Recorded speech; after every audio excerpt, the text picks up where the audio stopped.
اسمي يوحنس كده نمارم يبال يوحنس تريلو مع تبني بيت وعلى نعرف لما كذبنا زعبا سنة عشرة حالينا مزرار تراشو متورحي كبز في الهزب تقريبا بكبير جنكي يونيرو جن إسرائيل تقرأي نزيف نتيحو نتهم كلهم زنبرو حيلتات تمسيسو ناب كتما مقالن كالوت كبلاتا كتما تاتن يلون ناب ملا تقرأي نمكو تسار فتينو تغطات يلون يعني شو كم يخد سكروت سنة إسرائيل حدي تذكرت الله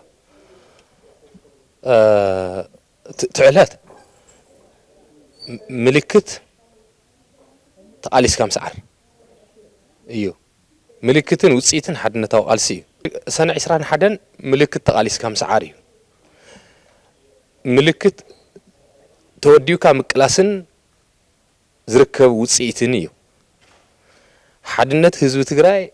نابزل على طرزي زوصحلو علات ايو صلاي بحدنتاو قالسنا እንታይ ክንገብሮ ከም እንኽእል ብዘይ ምሕረት ትምህርቲ ዝወሰደሉ ዕለት እዩ ሽመይ ዕንቆይ ገብረልህ ዝበሃል ሰነ 21 كما خاص كرزو بتاعم تشعنو رمات كحيد مصاب بتاع شجاري ግን شعور قلتش 13 ትግራይ مستورره طالا ናይ ትግራይ ኣማራሓውን ሰራዊት ጠፊኡ ዝበሃልዋን ቅድሚ ሰነ ግን መጀመርታ ዕለት 11 እቲ ናይ ወፍር ኣላ እንትጅምር ተሎ ከቢድ መጥቃዕት ምዃኑ እንዳተረዳእና ብትፋሊ ዜና ሰምዕና ድሓር ግን እቲ ናይ ኣላ ወፍሪ ብዓወት ምስተዛዘመ ናብ መቐለ ገጽ እንዳጠወልኩ መፅኦም ዝኩል ተስፋ ነይሩ ሲሉ በርካኣቱ እዮም መቐለ ዝብል ተኣሽመ ይነበረና ድሕሪ 4-5 መዓልቲ ግን كم نكوت زيلو عقرقرنا لعيلو حد زربات تاو بشت سراويت أتيا مستهلكنا عنا منهم كردنا ونيك على نبصرو حق ديو بصرو يعيشوا يامزلو مست حد ناي زربات من العقل ملء كانت تتقوي يوم خلص كوجور يوم زول سيلو كمتات نيرنا تحرقن حق مسكونا جن ياو كفتي كلتشن تشعت من عسترت ما بيش عند شعتة 8 ما 8 درجة مثل نورة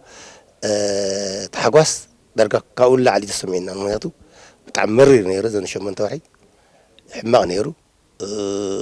تسراويت ناي بي أما قال لا زارنا خبابي كل جزء أفهموز برات وديرو أما نكمل على زي فلات كم لا كيت كأساسي توصي تأتو بتعمل قلف وجيرو سناري بتعمري نيرو دك إيش كي تحضر النيرك ليه تأمز جور خامس يوم تفلت أنا جري نور سزيت نور نتاس زيك أنت تقيل مسكرة طعمي بجمرت حلمي خوي نيرو كاب ساعات حدا عند حار مسكوني يعري تراجعي وحجوس ونفندي قز غلمبر كسب شعت حجوس عري أتيم الثالث حجوس هي نورن كأتي يوم 20 أمز اللو زازول ماتي كاب طعم عبيد حجوس جن تحرس سبت حرنا قرنا مسوسة قرفوا ساعة ساعتين تقعيتين هون على سب تزورت الله وفتوس أرجع إذا أنت رأيت لنا بتعمي حجوس فنصيحه بس أي قلة المجتمع زي شو عذر حجوس قلنا بتعم كبير نير بتعمي حيال تحجوسي نيرو كده سلامون يبهان سنة إسرائيل حدي حزب تجراي كم حدش التولد له مول سرعة من تفاصل معلتي مكنياتو أبز شو ما تورح ملو لنا رأسي مرير خبيد أو قلقل فتاني لهذا تجراي كمان نمجزي نفتنا له ساعات سلنا مريحتنا ودنا منقصنا تقليله كم قالوزيو فقد برخو فقد قدرو فقدو صنحلو بقلصمو بقالسو بمرير تقادلو صلأتو حمششو تقليلا كاف تقراي لو صلو منقاد غيرو اسراي حدي معلتي لا مقلت اتتلو عوي فنان يو سمعني عوي تحقاس ون يو تسمعنا مكنياتو تزاو زماننا انصلالي ناره تزانا صايطنا ناره سرعات خبيد اصقامي سدناره ودونا حواحت منقسنا لا بوتو مملاسو كم هزبي ከተማ መቐለስ بسرعة أنا أفترتي أي حامش عيتو تحقيسن عليلن سحقن تقبل معلتي سلازي زيد ما بتعمي لحقوسني سمعنو تذكرت هالخون سوي حدش فترات غير لردو حزون سنة إسران حدن ሃይማኖተኛ በሃይማኖቱ ፖለቲከኛ በፖለቲኩ ሰራዊት በብረቱ ህዝቢ በሎጂስቲኩ ከመይ ዝበለ ተወደበ ምንቅናቅ ነይሩ ይፍለጥ እዩ ኣብዝኒ ናይ ከተማ መቐለ ዝነበረ ሕራነ ጸላእቲ ንዕኡ ንምድስባስ ዝጥቀምዎ ዝነበሩ ቃላት በሰብ ዓካር የቢሎም ዝሓልፉ ዝነበሩ ብዓሰርተታት ኣሽሓት ዝቁፀሩ ሙሩኻት ሰራዊት ጀኖሳይደር ሓይሊ ፎቶሾፕ እዩ ቪድዮ ሾፕ እዩ ኢሎም ሽም መውፅኦም ፎቶሾፕ እዩ ቪድዮ ሾፕ እዩ ካብቱ ንሕና ተቃሊስና ዘመዝገብናዮ ዓወትን ነቶም ጸላእቲ ዝማረኽናሉ ውፅኢትን ብላዕልስ እንታይ ድዩ ዓወቶም ኣምፅኡ እቶም ጸላእቲ ዝሃብዎ ካራክተራይዜሽን እዚኦም ሰራዊትና ይኾኑ ፎቶሾፕን ቪድዮ ሾፕን እዮም ሰሪሖምዎ እምበር ክንዲዚኦም ዝኾኑ ሰራዊትስ ኣይተማረኹናን ኣይናይናን ኢሎምዎምስ ዝበለፀስ መውቂዖም ኮይነት ናይ ባዕላቶም መልሲ ማለት እዩ እናወፅላ ሚድያስ ንሕና ሰራዊት ኢትዮጵያ ኢና ነርና ንሕና ሰራዊት ብልጽግና ኢና ነርና ተማሪኽና ኢና ነና ዘዋፈሩና ከሒዶምና ዝብል ናይ ተስዓራይነት መንፈሶም እዕሪ ባይታ ክዘብጥ እዕሪ ማለት ህዝብና ንምቅላስ ዝነበሮ ድሌት ወሲኹ ክብርኽ ሓራን ክወፅእ ተንበርኪኹ ንኸይነብር ግዝኣት ከም ዘይቕበል ባርነት ከም ዘይቕበል ዝነበረ ሕራነ ክውስኽ መንነቱ ዓቂቡ ክቕፅል ዘካየዶ ቃልሲ ክብርኽ ዝገበረ እዩ ነይሩ ሰነ 21 ናይቲ ነባርን ናይቲ ሓድሽን ወለዶ ናይ ቃልሲ ውህደት ዘምጽኦ ዓወት ቁልጭ ብል ዘርአይ ማልቲ ነይሩ ወታይ ድዩ መስለካት መጀመርታ ወላ ትዝነረ ኣይ መጀመርታ ዋናት ናይ ጸላኢ ልዕልነት መርካብ ነይሩ ፍላይ ምስተም ዝነበሩ መጻምዱ ኮይኑ ትግራይ ብምሉእ ዓይኒ ዓራት ገይሮም እዮም ጽርግያ መችሎም ኩሉ ቦታታት መእተው ረኺቦም ነቲ ነበረ ሰራዊት ነማርሓን ናብ ፍቅሪ ሽንጥሮን ዱርን ከእትዎ ክኢሎም እዮም ይኹን እምበር تزنور قال سكعوت كم زغل ترطري نورا كعوت كم زغلون نأمن نرنا كاو وفر الله جن نمتايكم وخوين نتلكاني زغورو نورو سلطنتها زغورو نورو نعيشتينا وفرو سيوم كرمينا ورد حدق زبال متقعتات زعم زعني رميم زيوم نتخو من دورة تمكرنا نتوهل مسيو تحرقن سلطنات غيرهم حيلهم أكيبهم وفيرهم تناي وفر الله نور متقعتي حدا بسحات سراويتي تدمسو تقول نور بوملو ما تهمي خوي أصغرو سراويتو عتقو نورتو ስለዚህ ክስምብል ክኢሊ ተደምሲሶም ሕሩጭ ኮይኖም ተበቲኖም ዝብል ነበረ ወይ ሕሩጭ ተኣኪቡ ሰራዊት እንትውሕጥ ተሎ ብጣዕሚ ሰንቢድዎ ብምሉእ ኣብቶም ዝነበሩ ሓይልታት ድማ ድንጋፀ ፈጢሩ ስለዚ ለከ ሓይሊ ዝሰለ እዩ ከም ቀደም ዝብል ዓብዪ መቐየር ንጦ ነቲ ስርዓት ኣብ ሓደጋ ዘውድቕ እንዳኾነ ኸይዱ ማለት እዩ ስለዚ እቲ ህዝቢ እውን لك دقنا له يوم زول ملء أمنت كفتر كيلو تصلعون لك خودنا يوم زول نبدأ نقاط فطيرو كأوت من سيكم زولنا يو دحري أسرع حد سنة قريفو سراويت بملء حيل ركب كيلو عتق ركب كيلو كأوت تجار مع تقعد بدحري ون وفرتات نيرهم وفرتات دتات وفري صاحب الرا كانوا نزول نيرهم عبي بيت عنده فترة خير تأوت تفترة أيو تي عريت حيل ورخيبو تلعنتو ناترا غيرو كساب أفدق الدسابة زبصحون خير نيرماتي لذي زفتقر نهاري زفتقر حيلي تناي وفر الله زنارة ولل تايخ لك كما ولل حيلنا تمكر بالتفترة بزخدوا يزول الرايدلني صبون من العال فتيرو علمون عايمر يكون كيلي يزول الرايدلن ماتي بزحت وفرتات نيرم يوم كلهم وفرتات بتعم عبيت عواتات تسأمبيلهم يوم تخيلهم كلهم عبيت وصيتات يوم نيرم سألا ممرخ أصوار ممزع حيل مبتان ናይ ፀላእ ሓይሊ ምብታን ብጣዕሚ ዓበይቲ ትርጉማት እዮም ነይሮም ካብ ወፍሪ ስዩም ጀሚርካ ክሳብቲ ወፍሪ ኣሉላ ግን መቐይሮ ነጥቢ ናይ ኩሎም ወፍርታት እዩ ክንብሎ ንኽእል ምክንያቱ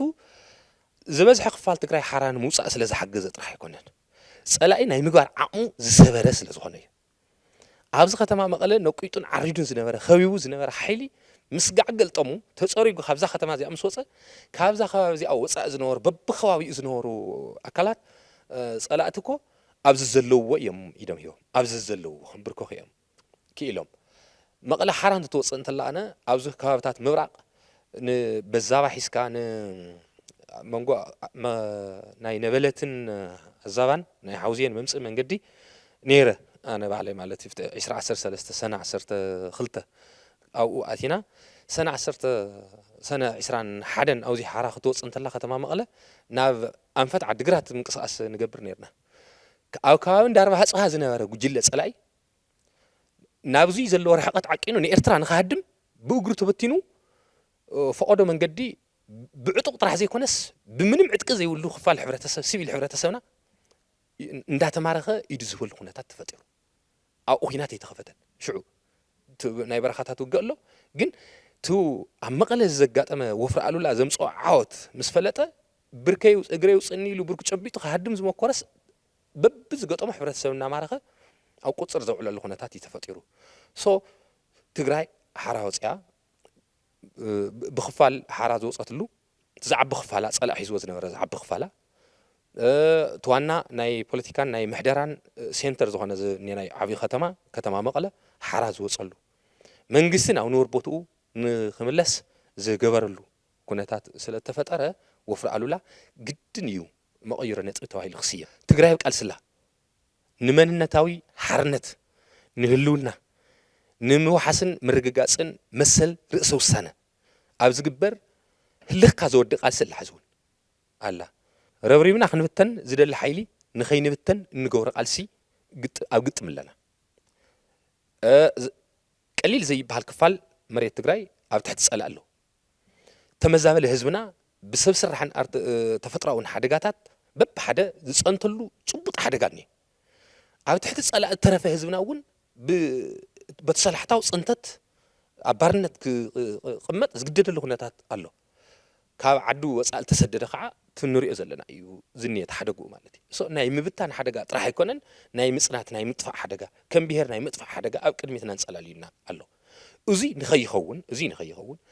ብናይ ተጋሩ ናይ ሓባር ቃልሲ ጥራሕ ዝረጋገፅ ምዃኑ ስለና ኣብ ምንቲ ህልውናናን መሰል ርእሰ ውሳነናን ኣብ ከምዚ ዝበለ ቃልሲ ኣለና እዚ ንኸይኸውን ኣብ ዝግበር ቃልሲ ኣለና ርግፅ እዩ ንሓድነትና ሽርሽር ቀንዲ መሳርሒ ገይሩ ፀላእ ሒዝዋ ዘሎ ታ ቅድሚ ሕዚ ሕቁቕ ዝሰወረቶ ናይ ተጋሩ ናይ ቃልሲ ሓድነት ታ ዝዓበየት ዕጥቅና ነፅዋርና ንምዃና ስለ ዝኣምን እዚኣ ሪያላይዝ ንኸይትኸውን ይሰርሕ ኣሎ ፖለቲካና ክብተን ሚሊተርና ክብተን ምሕደራና ክዳኸም ኢኮኖሚና ክደቅቕ ስነ ኣእምራዊ ውድቀት ክገጥሞ ከም ትግራዋይ ይሰርሕ ኣሎ እንድሕር ፈሊጥካ እንተን ፀላእ ኣብ ልዕሊኻ ዝሰርሕ ዘሎ እንድሕር ፈሊጥካ የንስ ንሰን ከይኾና ምግባር እዩ ኣብ ዓፋር ሸፊቶም ዝኒአው ኣባላት ቲዲኤፍ ዝነበሩ ተቃለስቲ ዝነበሩ እኮ እንታይ እዮም ዝብልዎም ዘለዉ ንትግራይ ክወግኡ ኢና ወዲውና እዮም ንትግራይ እንድሕር ዘይወግኡ ኮይኖም ንምንታይ ደኣ ተወዲዎም ንመንማ እዮም ክወግኡ እዮም ዝብሉ ዘለዉ እኮ እቶም ኣብታ ቁንጮ ናይቲ ጀኖሳይደር ሓይሊ ኣብቲ ብልፅግና ኮይኖም ናይ ኮማንድ ሄይት ዝህቡ ዘለዉ ዓበይቲ ጀነራላት ናይቲ ዓድስ እዚ እናበልኩ እዮም ዛረቡ ዘለዉ ኣነ ጥራሕ ኣይኮንኩን ዝሰምዖ እኮ እዚ ፕሮፓጋንዳ ኮንሰምፕሽን እኮ ኣይኮነን ኣብኡ ኮይኖም እውን ዝሰምዕዎ እኮ እዮም ንሳቶም ወይ ንትግራይ ውግኡ ወይ ንምንታይ ደኣ ወዲውናኩም ቀለብተኛ ክትኮኑ ኣይፈጠርናኩምን እዮም ዝብሉ ዘለዉ እኮ ትግራይ ኣካል ኢትዮጵያ እዩ ኢሉ ዝዝምር ግን ኢትዮጵያ ንትግራይ ንክትወግእ ብናይ ባዕላ ሓይሊ ክትዳኸም ክትውጋእን ብረት ክትኮሰላን ዝሰርሕ ሓይሊ ተልእኹኡ ፈጻሚ ክትከውን ኣብ ከመይ ዝበለ ስነ ኣእምራዊ ውድቀት ስለ ዝኣትኻ እዩ ከመይ ዝበለ ናይ መንነት ክራይሲስ ስለ ዝሓዝካ እዩ ትግራይ ሕዚ እውን ኩነታታ ፅቡቅ ኣይኮነን ዘሎ ፀላእቲ ይደቀሱልናን ፀላእቲ ብዝተፈላለየ ስልትታት ብፍላይ ድማ ነንባዕልና ተጋሩ ኣብ ክልተ ገሚዖም ከናቑሩና ኣብ ዝኽእሉ ኩነታት ይበፅሕ ዘሎ ወላ ነዚ እውን ግን ክምክዝ ዝኽእል ሓይሊ ክምክዝ ዝኽእል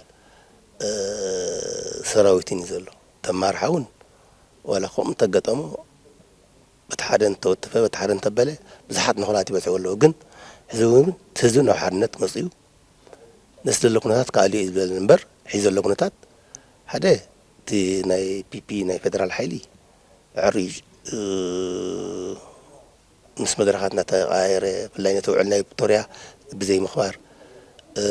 ንዓና ከም ወንጀለኛታት ንዓና ፈጠር ፀገምቲ ገይሩ ክወቱ ዝገብሮ ፀለ ፃዕርታት ነዚዩ ድማ እቶም ምስ ዘለዎ ከዳዓት ንትግራይ ከዲኦም ዝኸዱ ናቱ ቀለቀባያት ኮይኖም ነዚ ከምዚ ዘሎ ኩነታት እንዳባኣሱ ንባዕልና እውን ክንናቆር ክንቃተል ክንማወት ህዝቢ ትግራይ ብድኽነት ክኣቱ ብፍላይ ድማ ሓደ መሬትና ክምለስ ኣይከኣለን ተፈናቐለ እውን ክምለስ ኣይከኣለን ነዚኦም ናብ ቦቶም ንኸይምለሱ ዝግበር ዘሎ እዩ ነዚ እውን ከቢድ ተሓለኸ ቃልሲ ኣሎ ነዚ እውን ግን ስዒርና ክንወፅእ ኢና ዝብል ራእይ ዘለኒ ተመክሮ ናይ ቅድሚ ሒዙ ዘሎ ናይ ቅድሚ ሒዙ እውን ዝነበረ ተባሂሉ በቲ ሒዙ ዘሎ ኩነታት እውን ተወዲብና እንድሕር ተቃሊስና ንዘለ ፀላእ ክንብትኖ ኢና ነዳኸሞ ኢና ክንስዕሮ ኢና ዝብል ራእይ ዘለኒ ግርም ከም ሓንቲ ኣመራርሓ ብፍላይ ሕዚ ህዝቢ ትግራይ ኣብ ከመይ ኩነታት እዩ ዘሎ ሰራዊትና ኣጠናኺርና እቲ ናይ ሰናይ 21 ዳግም ንምድጋም ግዛእቲ ሓድነት ትግራይ ንምምባስ ተመዛበልቲ ንምምላስ እንታይ ክንገብር ኣለና ዘለናዮ መጀመርያ ጭቡጥ ኩነታት እንታይ እዩ ዝመስል ዘለናዮ ጭቡጥ ኩነታት ብፍላይ ኣብዚ 3 ዓመት እዚ ህዝቢ ትግራይ ከም ሓድሽ ክሓልፈሉ ተቃሊሱ ሓራ ክወፅእ ብዙሓት ቀያሕትን ፀለምትን ከፊሉ እንደገና ሓድሽ ስርዓት ሓድሽ መንገዲ ከፊቱ ሕውየት ላተፀበየ 3 ዓመት ሙሉእ ግን ዳግም ዕፅዋ ክባእ የጋጢመና ዳግም ጀነሳዳዊ ፅንተት እዩ ዕፅዋ ብረት ዘይውልስ ተኽሲ ዘይውልስ ሰላሕታዊ ፅንተት እዩ ተፈፂሙ ምክንያቱ ትግራይና እውን መለያ ኣይተመለሰት 40% ኣብ ፀላእ እዩ ተፈናቃሊና እውን ኣብ ኬንዳ ፀሓይ ኬንዳ ተላሽዩ ብፀሓይ ብማይ ብጥሜት እዩ ኸርተት ልብሎ ዋላ ኣብቲ ከተማ ንየ ህዝቢ እውን ባንኪ ተኸልኪሉ ሃምድልየቱ ገንዘብ ከውፅእ ይኸኣለ ነዳዲ ተኸልኪሉ መድሓኒት ተኸልኪሉ ሸቐጣሸቐጥ ተኸልኪሉ ዳግም ላፍቲ ነበርናየና 2013 ዕፅዋ እዩ ኣትዩ እቲ ህዝቢ እዚ ስለዚ ካብዚ ክንወፅእ ተኾይና እንታይ ኢና ሞ ክንገብር ንኽእል ላፍታ ንነበረት ሰነ 15 ብሰነ 21 ክንምለስ ተኾይና እንታይ ኢና ክንገብር ልብል ካልእ እንታይ እስሙ የብሊ በቃ ሓድነትና ኣጠናኺርና ደቂ ኣንስትዮ ተይበልናይ መንእሰይ ተይበልናይ ሓረስታይ ተይበልናይ ነጋዳይ ተይበልናይ ኣብ ሓደ ቅልፀም ዓሪፍና ተይተፈላለናይ ተይተፈናጨልናይ ብሓደ ኮይና ብሓደ ሰሚርና ተወፊርና خذ እውን ዘይንስዕሮ ነገር የለ መስዋዕት ንኸፍል ንኹን ድኻም ክሓተና እዩ ቃልሲ ክሓተና እዩ ዓወትና ግን ናይ ግድን እዩ ሕዚ እውን